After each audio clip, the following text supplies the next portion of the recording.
everyone, Infinite Cas here, and welcome to another video. Today, I'm going to be going through everything you need to know if you want to pick up backline weapons in Splatoon 2.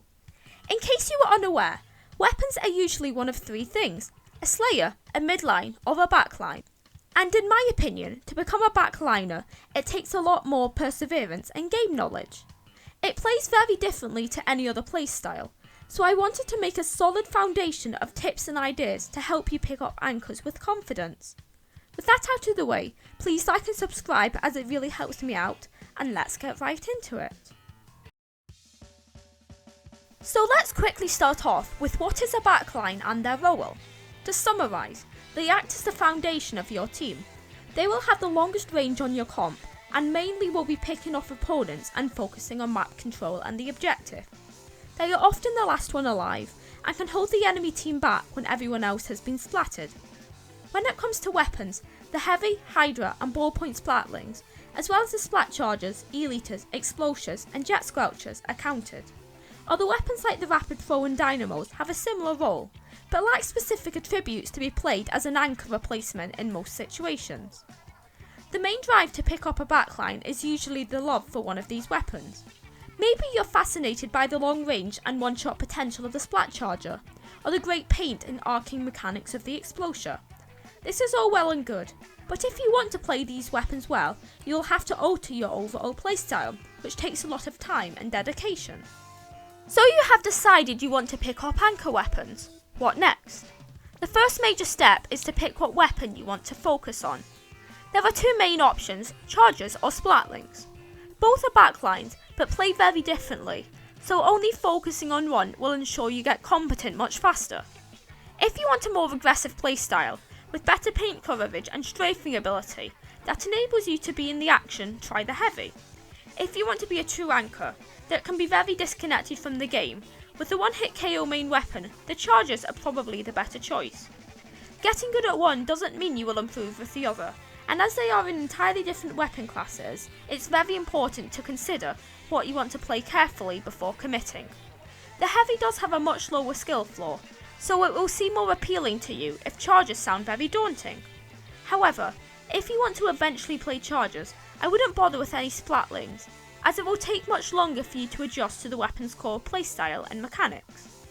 Now let's move on to playstyle, and the fundamentals that anyone picking up an anchor should know. The most important thing is that you can't focus on kills. The backliner's main role is not to push forward and slay, but instead allow your slays to do that with map control and pressure. It's crucial to play around the objective and keep your opponents out of your range, but if someone opens themselves up to you, go for them. Just don't sacrifice your position or life for that splat. You being alive is much more crucial compared to a pick, so before you try to engage with a more aggressive opponent, be sure that you have the advantage. You should never overextend, as it rarely turns out in your favour.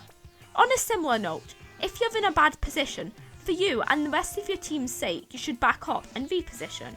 You are the beacon for them to get back into the action, and by holding a dangerous position, you are putting them at risk. Your position is key to your playstyle. As the backline, you should have a good vantage point where you can watch for flanks and pushes. You need to have great callouts to keep your team aware of everyone's position. If you see anyone in your team's blind spot, be sure to call them out and keep an eye on their movement to avoid a flank. If someone rushes you, calling them out is crucial so someone can rush to your need. What you need to do is back up and try to reposition yourself in a way that will ensure your safety. But what about when moving the objective? You should either be the one pushing it or the one assisting it. You don't have the capabilities to push up deep into the enemy's base, so stick to defending your ticket to winning. For example, in tower control, either you or a more supportive teammate takes the tower, while the other one watches for flanks and gets picks.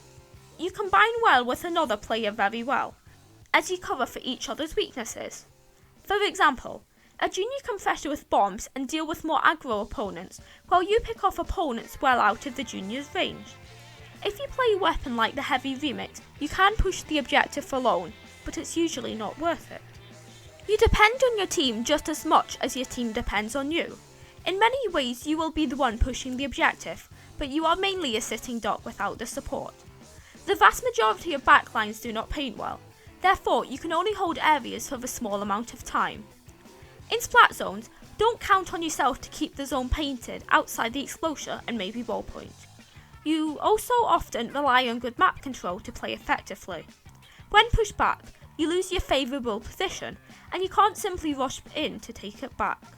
Instead, try to get a pick of someone that overextends, then use your specials to get back into the action. Speaking of specials, your kit is just as essential to your gameplay, but how you use them varies. For weapons with a bomb, they are more used for pressure when rushed rather than long range pressure, but very few anchors actually have a lethal bomb in their arsenal. No viable splatling has a bomb, so you must use your main and special to pick off people. However, your sub is often very useful in that sort of situation. For example, a splash wall makes you less vulnerable, especially in tight areas and when retreating. Sprinkler makes your special more affordable, as many backlines struggle when having it when needed, as well as it gives you the ability to passively paint areas of a map, which leads to more control. Your special is often key to map control and should cover for a weakness of your main and sub. A crucial part of your gameplay is knowing when and where to use it. It works best when coordinated with the rest of your team. A Booyah Bomb gives them protection, while a Stingray is perfect for damaging opponents and getting a valuable pick or two. You should either use them when pushing into the enemy's base further, or bouncing back from a team wipe to regain control. Your special should never be used alone, unless it's a last resort to take the objective in overtime. A well-timed special makes it so much easier for your other teammates to get back into the action, so even if you don't take anyone down, it didn't go to waste. I want to emphasise something that is so important when picking up a backline, and that's patience. The chance that you will be winning game after game the day you pick up your new main is very slim, and that's fine. Nobody expects you to top frag when you are learning a weapon, and don't take losses to heart. No matter if you easily win or get destroyed, every game is practice. It will take weeks of learning, if not more, to perfect your aim with a sniper, so don't expect to rapidly progress every day. If you struggle to get kills, focus on the most important jobs as a backline, as there is so much more to your role rather than a kill count on the results screen. No matter how many kills you get, you contributed a lot to the team, and don't feel down if you lose. Something that can feel frustrating is if you miss a key splat and lose because of it, but don't put yourself down. Focus on your gameplay, and be sure to look at the things you did well alongside what you could do to improve on. No Splatoon player became great overnight, so don't be scared to practice on turf war or lose in league to improve. Tips on the internet can only help you so far, and the vast majority of your gameplay is up to you. Everyone plays their main slightly different, so don't be afraid to experiment outside your comfort zone and try out new strategies. Moving on to gear, every backline should run a few specific abilities. Firstly, a sub of bomb defense DX is a must. It helps you defend against inkjets and lethal bombs indirect damage, which can save your life. Quick super jump is also a must, as a sub or two drastically decreases the starting animation, so this helps you escape so many situations. Some ink resistance, especially on a splatling, is important, so you don't get weakened by the enemy ink as much, giving you more time to escape or possibly engage before you get taken down.